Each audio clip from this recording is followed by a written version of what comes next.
National geographic की team पहली बार एक ऐसे रिमोट आइलैंड पे डॉक्यूमेंट्री बनाने जा रही थी जहां से कोई भी जिंदा वापस लौट कर नहीं आता। जब वो लोग साहिल के करीब पहुंचे तो आइलैंड के जंगल में से कुछ अजीबोगरीब नंगे तड़ंगे लोग नमूदार हुए और उन्होंने नेशनल जियोग्राफिक की शिप पर तीरों की बारिश कर डाली। इस हमले में डायरेक्टर की टांग जख्मी हो गई और वो उल्टे पांव वापस भागने पर मजबूर हो गए।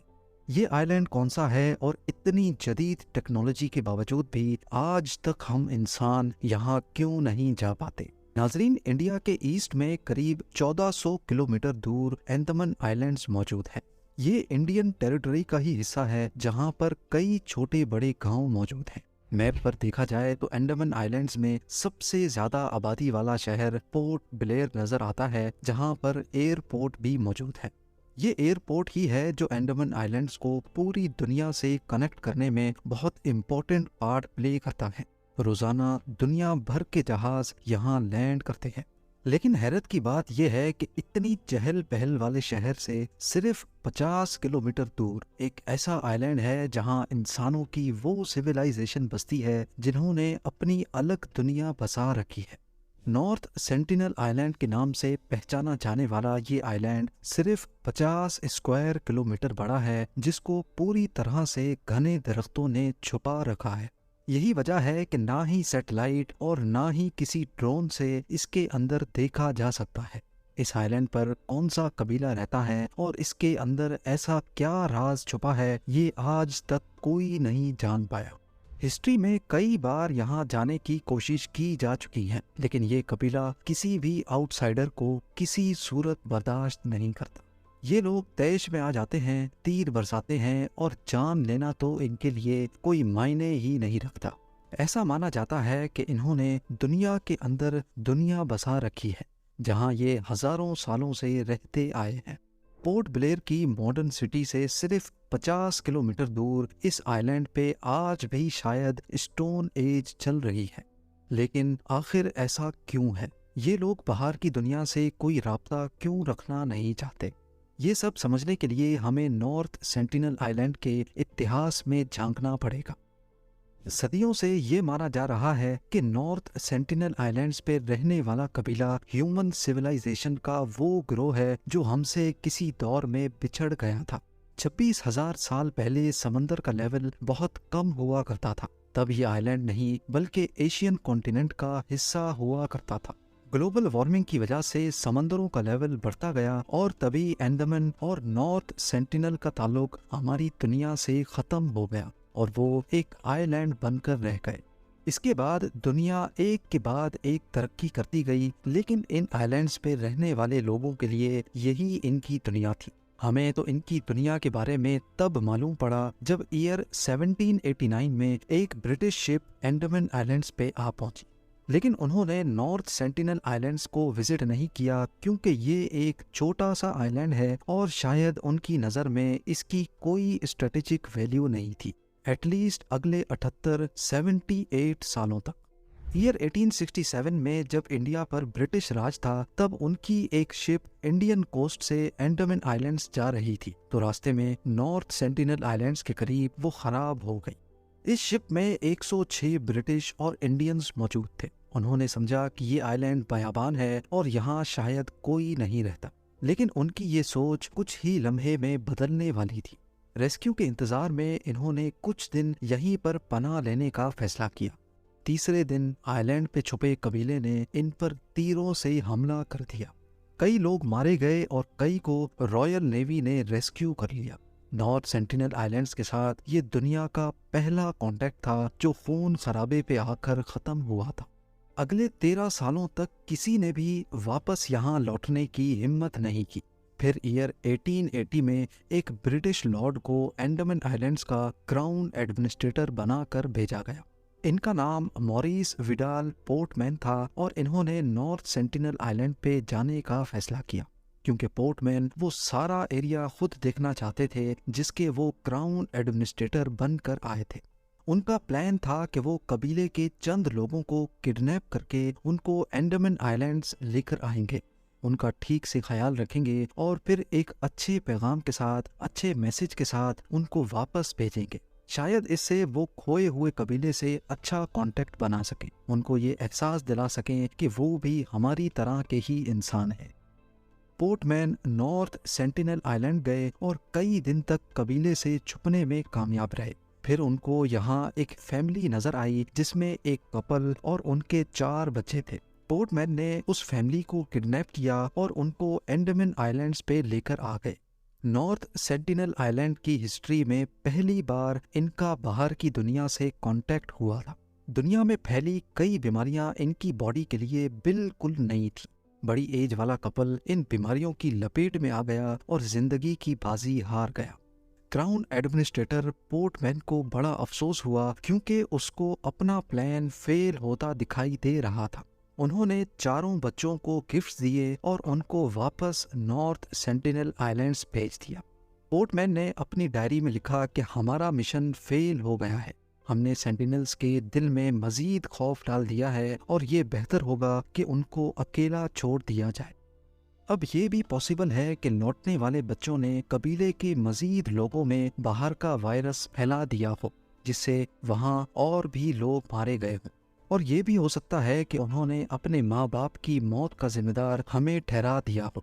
लेकिन उस दिन के बाद से नॉर्थ सेंटिनल के इस कबीले का बाहर की दुनिया पर गुस्सा मजीद बढ़ गया।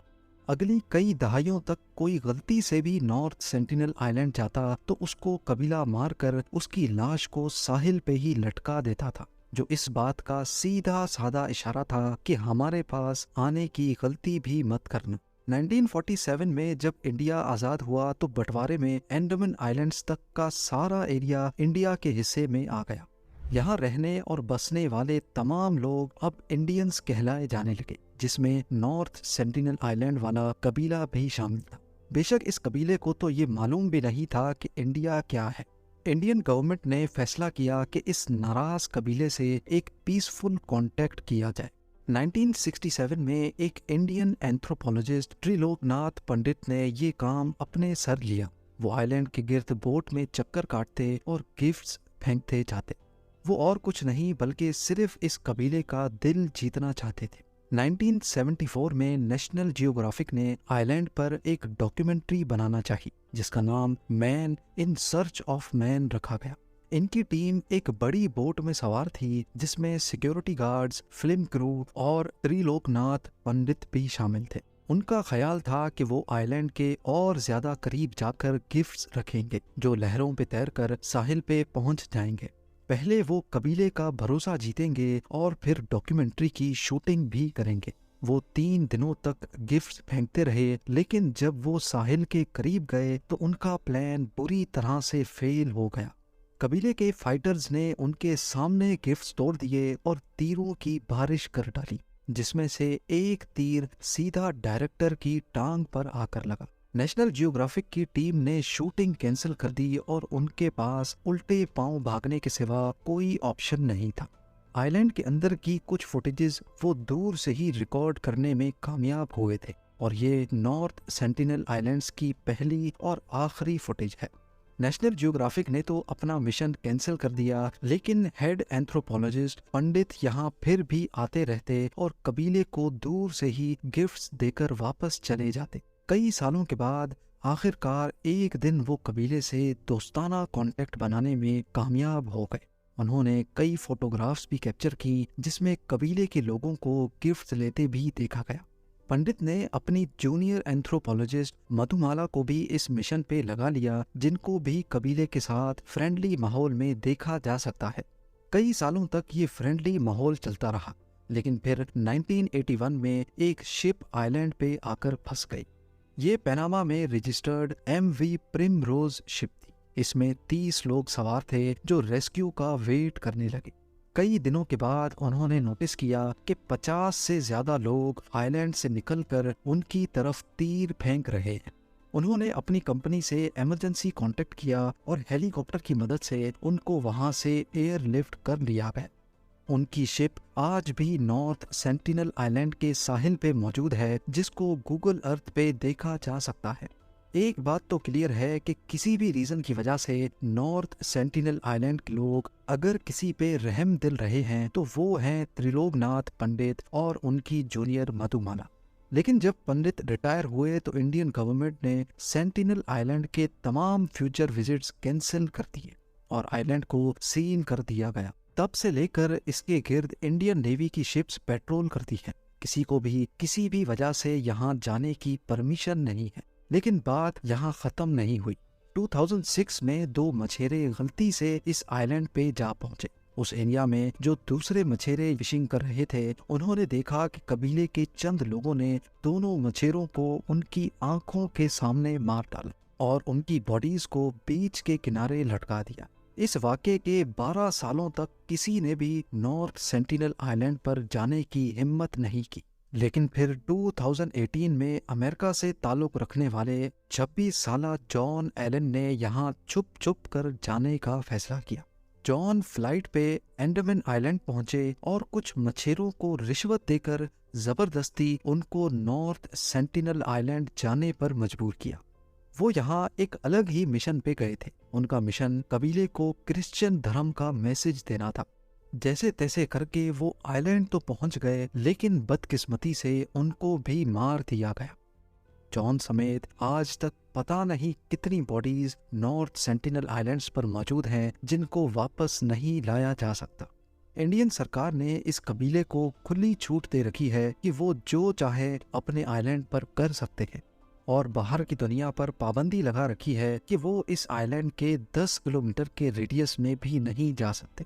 नॉर्थ सेंटिनल आइलैंड दुनिया का वाहिद आइलैंड है जहाँ पर जाना मौत को गले लगाने जैसा है।